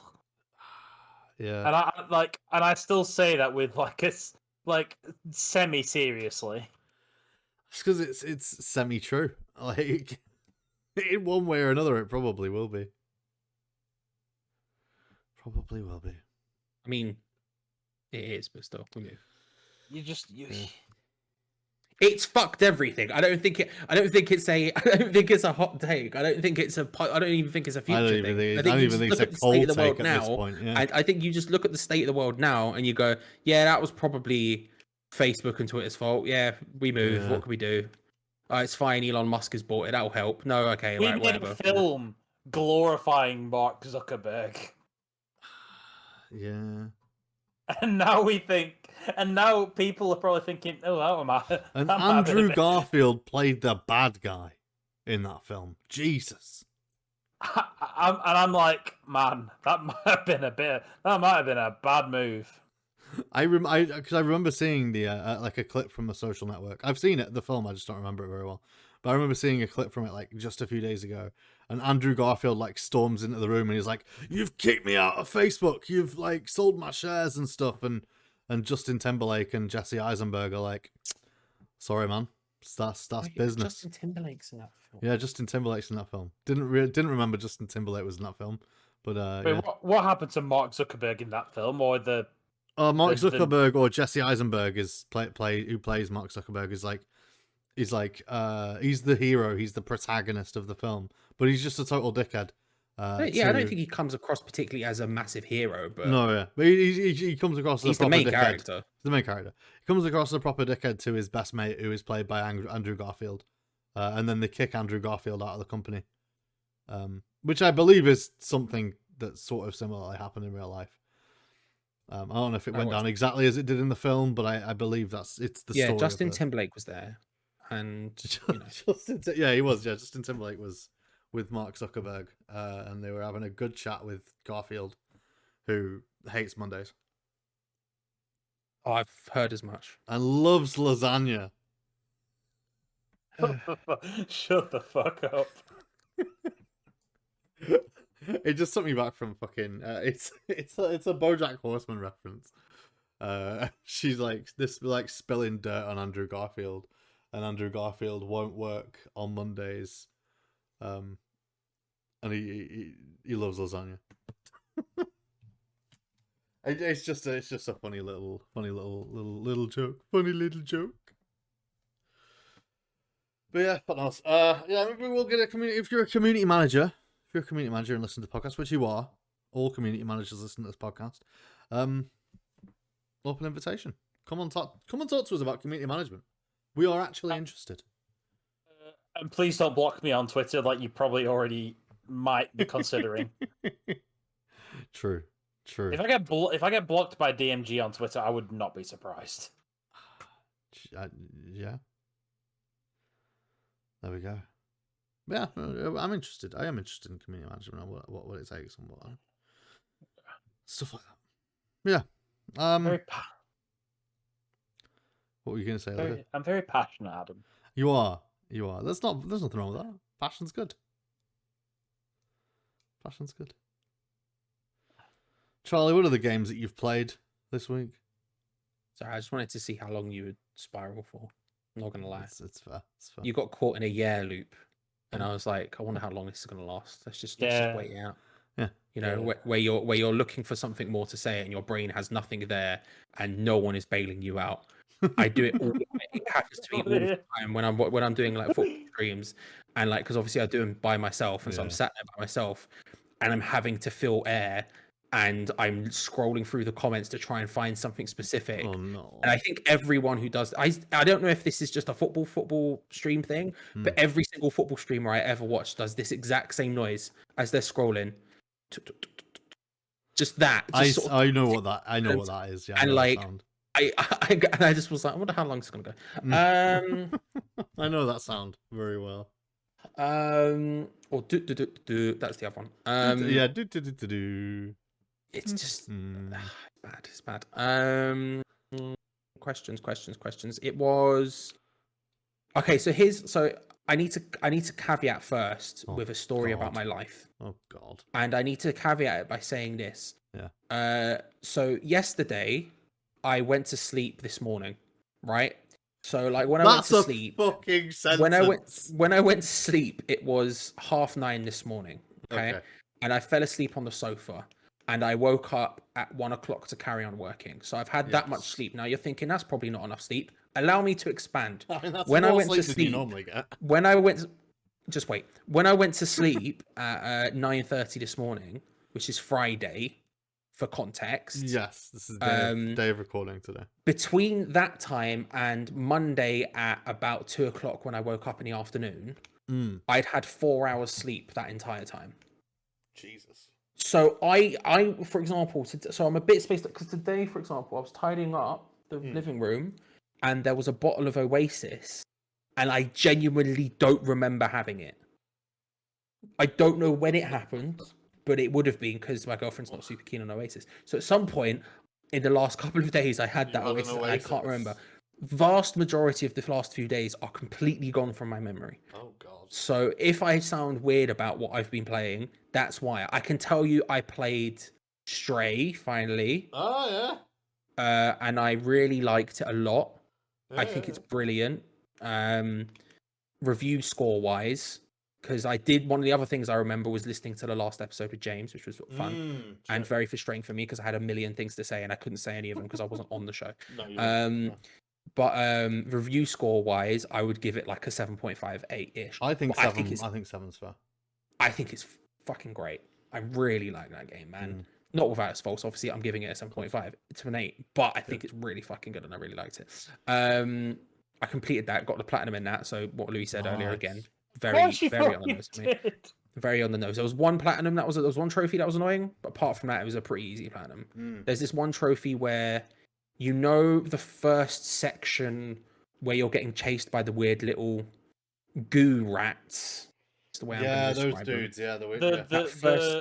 The I forgot what they're called now. The Zorgs. Something like that. It's definitely Zorgs or Zergs or Zigs or something like that. Right? Yeah. But the opening section where you're getting chased by those, which was in all the trailers and stuff, you have to do that without getting touched by any of them. Yeah. And that trophy is a fuckery. That took me hours. So how many is it normally? Is it that you get touched once, or is it that you get touched multiple The second times? any of them touch you. No. I mean, on your runs, what was making it difficult for you? Oh, they just touch you, bruv. The way they move is just inconsistent and weird. Because I almost did it on my phone. I didn't get it because I only did it once, but I almost got that on the first try. I only got touched. But that's once. I can get through the entirety and only get touched once. But the problem is the second you get touched once. Yeah.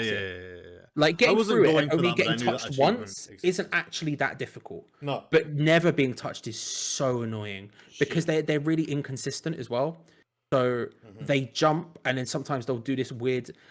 I'm getting Louis about this. I'm gonna get real in depth on the mechanics of Stray, and I apologize.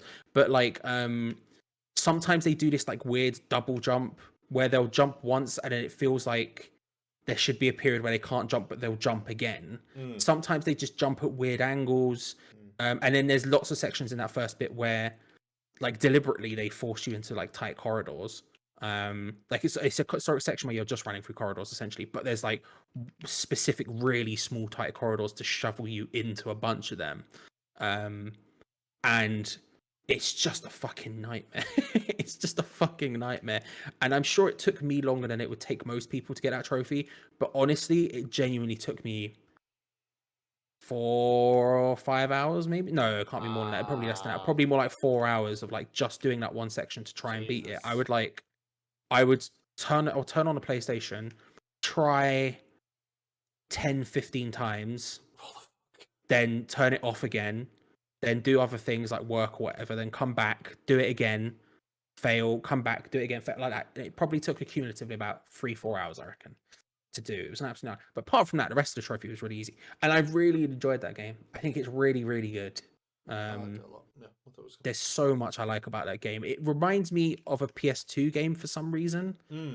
I don't know what about it makes it feel PS2y to me, but it feels like a PS2 game to me, and that's not necessarily a bad thing. It feels. I think I know what you mean. It feels creative and odd in interesting ways, but it also feels that same sort of like incomplete kind of like doesn't meet its full potential that like a lot of PS2, like a lot of those like interesting PS2 games kind of work, right? Where you kind of just play it and you go, oh, that was really cool and interesting, but wasn't quite as good as I expected it to be.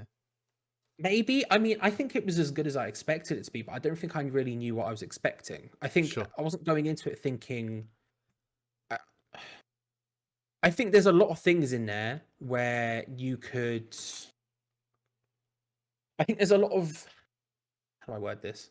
I think there's a lot of aspects to that game where you feel like you see it and it could be more. Like the sort of that first sort of area you come to where you first interact with robots. Yeah. And there's like little side missions and stuff you can do.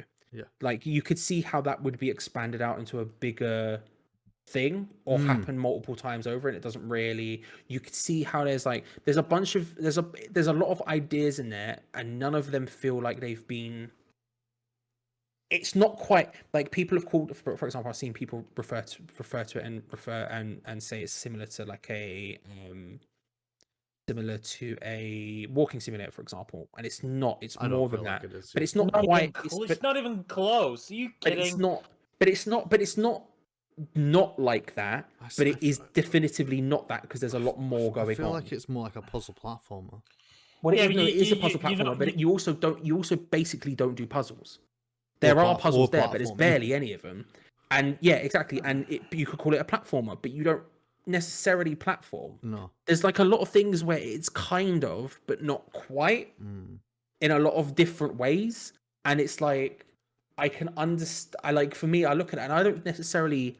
I wouldn't say that's necessarily a bad thing, but it just sort of is. And like, I'm okay with that because I think the whole is good still. I really like it. I think I like a hell of a lot of things about it, but I do see how there's like a lot of things in there where you could be like, where they could have followed one specific path and they don't. And they add more stuff in there that the idea is not completely finished. I think that anyway. Like there are some moments where I'm like, okay, this is an interesting, like especially when you have to like fight the little fucking wiggly dudes or whatever, right? Like because those things, I think the idea of being a cat walking around like an ancient a robot civilization where all the humans have died, really cool. Really like the idea. Love the vibe of that section and all of the sections that are similar to it as well. Love those vibes.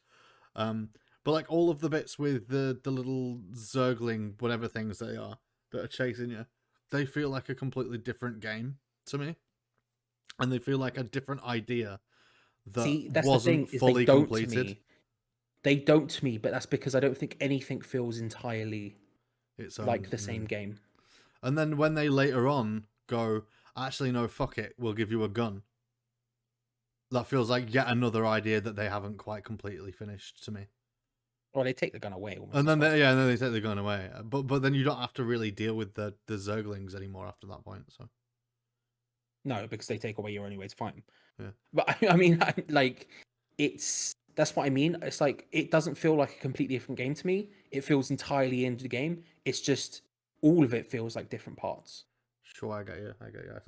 Because you do have bits where you are just walking about like a walking simulator and talking to things and there's not much going on, and then there are bits where you're doing a chase sequence, then there are bits where you're fighting things, and then there are bits where you're doing a puzzle, like then there are bits where you're doing platforming, and there are stealth. bits where you're doing stealth sections, and there are bits where you're like there's just a lot of different things going on.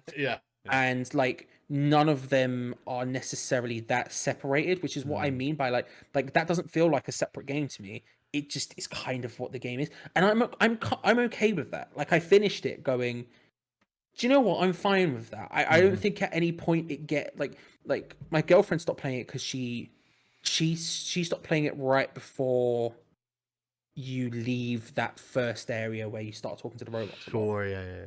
I'm trying to avoid spoilers. No, I know. I know.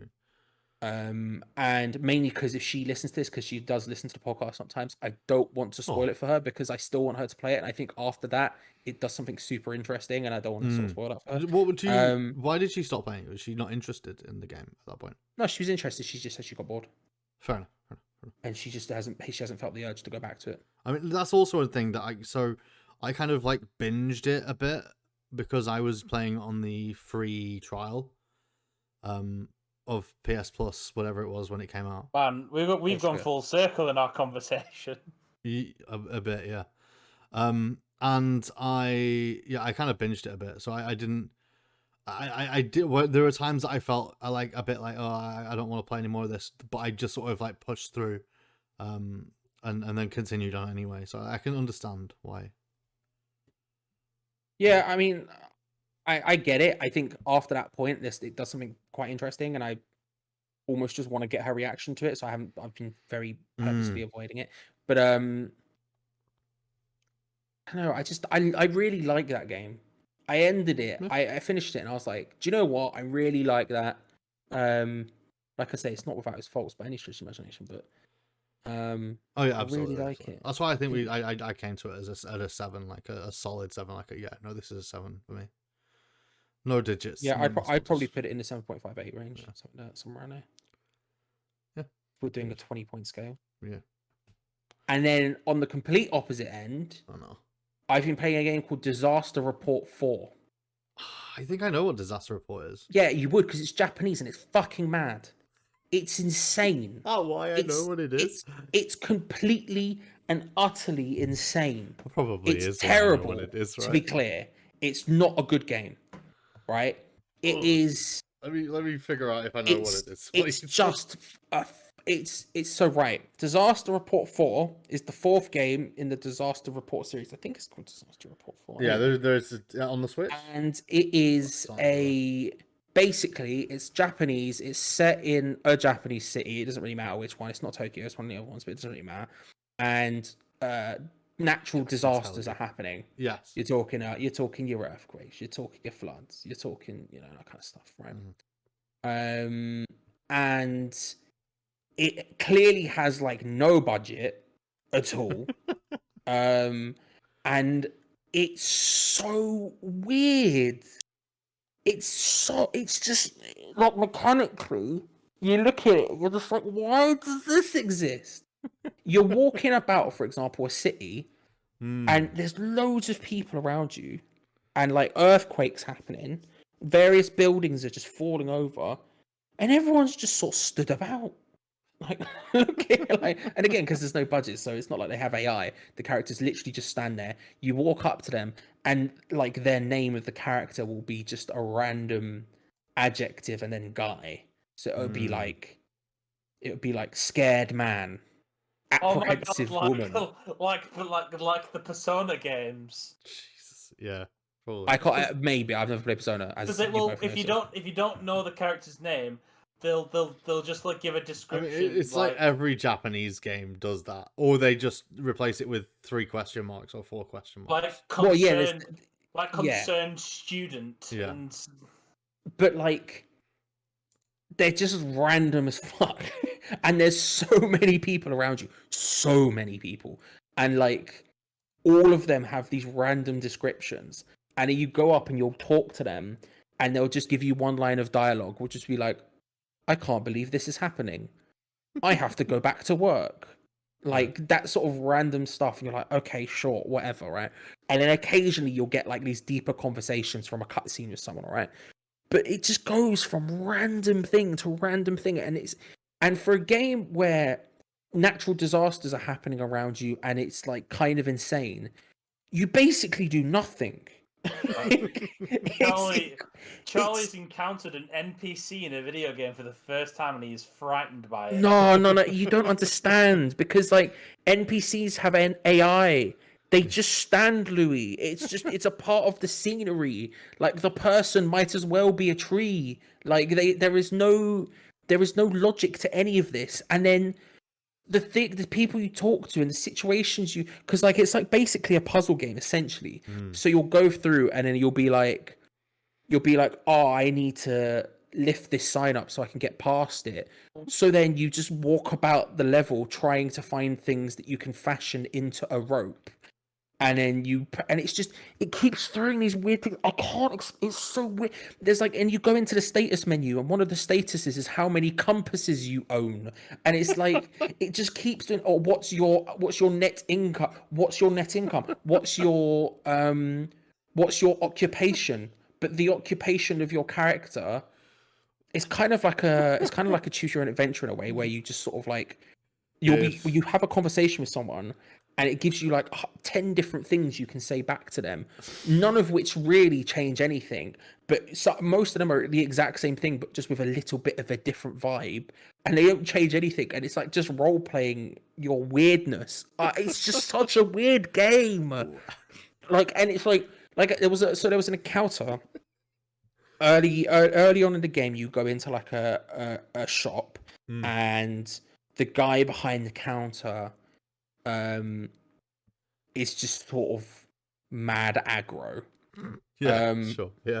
And so you walk up to them, and you sort of go, you walk up to them, you're like, I need to try and find the exact phrasing. I'm trying to find it as we go here, because I need to know exactly what it says, because it is just completely insane. He like starts interrogating you because you for another thing you have to put a shirt on that is of the shop, and so he gets like a uniform. Yeah, just a shirt, like you would walk into a Tesco and people are wearing Tesco. Yeah, polos, Tesco. Yeah, thing, shirts. right? Yeah. And so he sort of goes, "Who are you?" "I'm the shop manager." And then you can reply to him, "No, I'm the shop manager." And then he sort of just goes, "What?" He just sort of reacts kind of confused and angrily at you. Well, I would understandably. And then he hang on, disaster report for stop. I need to figure, because the thing you say back is just so, just I can't even begin to explain. So then he goes, and then he asks you, he sort of doubles down and asks you again, like who you are. And then you can just randomly say something. I can't remember what it is. It says something. It's something like, "I'm Field Commander," and then just this random English name. Because it's all Japanese up until this point. Everyone's talking. Everyone's name's Japanese. It's in Japan. Like, it's all Japanese. And then out of nowhere, you can just say, "I'm Field Commander Greg Hoskins," or something like that, right? I can't remember what the exact word is. Greg. And we were like, and we were sitting there playing it. And we sort of said to each other, we were like, first of all, what's going on? Secondly, is that like a person? Is that like an actual person? So I Googled the name. No, they've just put a random English name in there and gone, "I'm Field Commander Greg Hoskins," right, for example. And then the guy reacts and refers to you that way. And then if you check your status screen after, that's become your job title. Your occupation then changes from whatever it was previously to self-proclaimed Field Commander Greg Hoskins, and it never comes up again. It just happens, and this game just gives you these insane things just constantly, and I can't for the life of me figure out why. It's just completely and utterly insane, just non-stop, just madness. And I love and loathe it in equal measure. Like, I play it and I'm like, this is just actively bad, but I can't act like I don't completely and utterly love it, even though none of it makes any sense ever. It's just a weird sequence of events. None of the characters make sense. They all just act. None of them act like humans. None of them talk like normal people. It's just one sequence of events that are completely insane. And it's not even, this is the thing. You're in a world which is currently falling to pieces. Buildings are literally crumbling around you. Like, it's just complete chaos 1 second after another. And yet, that's not even weird. That's just fine. The weird stuff is literally everything else. All of the interactions you have with everyone, none of it makes sense ever. It's just completely unhinged, and I cannot recommend it enough. Excellent. Because it is completely and utterly unhinged. I mean, And there's a scene, but if you Google it, you'll probably find some talk about a specific scene that happens relatively early on that I would recommend if you're feeling like playing a complete and utter mad game. I found it, by the way. You can say manager, and then he replies, he gets all angry, and then he says, if I remember correctly, you're part-time employee, and then says a Japanese name I'm not going to try and pronounce. And your options are, yes, I'm part-time employee. I'm this person, part-time employee. No, I'm Masaki Sudo. No, I'm Genji Shina. No, I'm Lieutenant Gerald McKellen. Gerald McKellen. And then the final one is, I'm none of these. And if you say the lieutenant thing, it's just your job now. It's just accepted, and your job title becomes self-proclaimed Lieutenant Gerald McKellen. And it's this insane. It's utterly insane. Like I say, if you're feeling like playing something completely insane, I would highly recommend it. It's bad. It's actively bad. Would I enjoy the game? No, you'd hate the actual game, right, but you'd love the stupidity of the whole situation. And the stupidity of it is unbelievably Japanese in the sense of it's kind of trying to be serious, but kind of isn't at the same time. There is a dichotomy of it where it is sort of like it underpins itself. Sometimes it's doing it sort of knowingly, and you're like, that's funny because you're sort of knowingly being a stupid sort of ridiculous thing. But then sometimes it's just bad, and that's funny because it's bad. Like I say, if you Google it, I think there's an article on the Gamer about it that's quite good that I would recommend reading, where it talks about a specific scene that happens with like sexual assault, and it's all a bit deep. Really? But apart from that, the rest of the game is just completely fucking wild, and I cannot stress how much I've loved playing it. Even though the mechanics are awful, it's actively not a good game. There's no budget to it whatsoever. It makes no sense. The story is non-existent. I can't explain why I'm still playing it apart from just to see what the fuck happens next. So are you playing the fourth game in the series? Disaster, yes, specifically the fourth one, yeah. Yeah, so... the other three, as far as I'm aware, are really old and I don't have access to. Well, Disaster Report, the original's on the PS2. Yeah, so this one, Disaster Report 4, was meant to come out in 2011. Yes, but it was obviously in Japan, of earthquakes and the disasters. tsunami. Yeah. There was actual natural disasters happening, and they were like, probably not good to bring this out now. And so then after years of it, they just basically cancelled it and left it. Then another development studio took it up. The publishers went, actually, fuck it, we're going to make it after years and years later. And a different development studio picked it up and ended up finishing the game, which again is potentially why it's so just fucking weird. But I assume they're all the same. I assume they're all very similar, I'll be honest with you. I would assume they are, but I would also assume that maybe the other ones have a more sort of cohesive point to them, whereas this really is just, you are a person and you are walking through a city as it's crumbling, and every so often just a piece of fucking madness happens. How would you feel if I told you that Disaster Report 5 is in development? I've seen, and I'm both hyped and scared. Will you be trying to go for the other? I want my games in save the to Disaster carry over. Report I want my save to carry over like in Mass Effect. Yeah. And then someone to refer to me as Lieutenant Gerald McKellen. Gerald McKellen, yeah. Which would be very high. If that specifically doesn't happen, then don't care. It doesn't exist to me. Fair enough. I'm never gonna play it. I'm never gonna play any of the other ones because I just don't care. But like, I'm just enjoying, and this is another benefit of the streaming thing from the PlayStation Plus thing. It's just we have this catalog, this like Netflix style catalog of any games we can play, and we just go bang that one. We can stream it right now. We don't have to wait for it to download nothing. We can just play it. And again, this is a game similar to how we were talking about the other week about games that don't necessarily it's not got quick time events or anything like that really. So if there is any lag, you're not noticing it. And so we just looked at it, went having a fun time, and clicked on it, and it turned into the most insane thing in the world. It's special, man. It's reading reviews of it.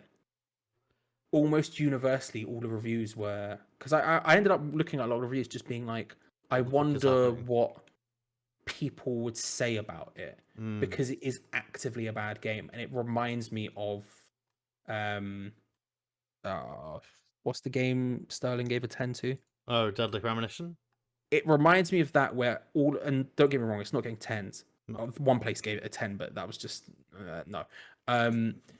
The reviews, like reading the actual text of the review, where a lot of people just it basically split into two camps. It was, this game is fucking awful, or this game is fucking awful and I absolutely love it. And it really is like that. So if you're vibing playing something that's just completely and utterly uninteresting, I would highly recommend it. Don't go into it thinking you're going to necessarily enjoy the gameplay moment to moment, because you're probably not. But the actual things that happen while you'll walk for a bit, and then there'll be just some stupidity going on. You'll love it for a second, and then you move on to the next thing. So yeah, it's unhinged. It's crazy, and I told you I've played more than 2 games this week. You did. But then again, I've had many weeks to build up. So True. Well, we've actually we've gone a bit longer than I expected us to, but I mean, who will? Hopefully, you've had a nice time and hope you've enjoyed. Liz Truss's fault. So yes, but it was Liz Truss's fault.